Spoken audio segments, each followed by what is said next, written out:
kusimaha madaxweynaha dowlad goboleedka Puntland ahna madaxweyne ku-xigeenka maamulkaasi Axmed Cilmi Cismaan Karaash ayaa maanta shir gudoomiyay shirka wadahadalka dowladda dhexe iyo dowladaha hoose ee maamulkaasi Puntland kaasi oo looga hadlayay maamul baahinta Puntland shirkan oo ay soo qabanqaabisay xafiiska horumarinta arrimaha maamul baahinta ee Puntland oo kamid ah xafiisyada madaxweyne ku-xigeenka ayaa looga hadlay daadejinta adeegyada asaasiga u ah sidii dowladda dhexe qoonda lacageed ugu jaangoon lahayd horumarinta degmooyinka iyo waliba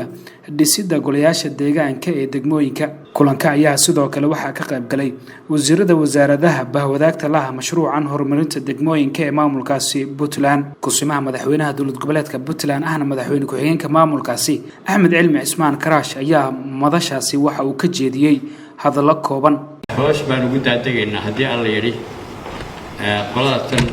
xafiiska madaxweyne ku-xigeenka champion office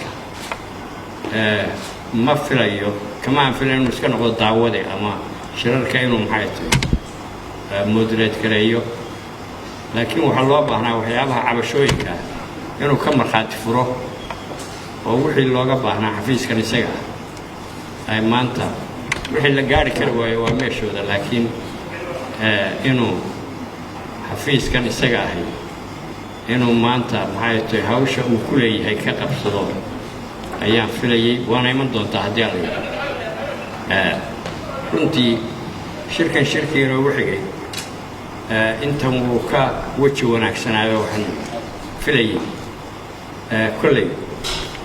waynu wada doodi doonaa maanta haddii alla yidhi meel wanaagsan bay inoo joogto waxaa la sheegayey in wasaaradda waxbarashada iyo wasaaradda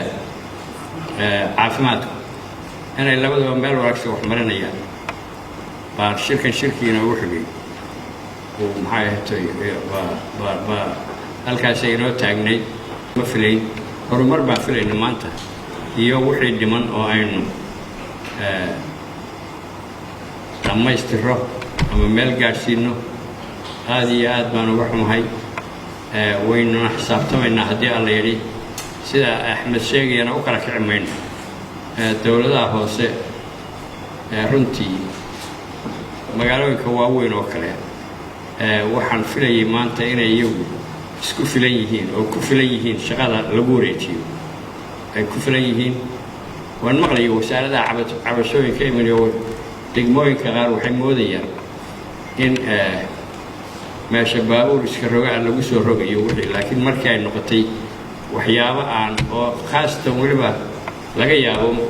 bahalkan la yidhaaho dib u dhaca kan mashaariicdii oo uu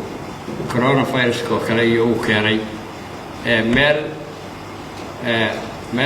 qallalan oo aan siday filayeen ahayn markaan ku wareejinay waa ka soo boodeen baan haystay anigu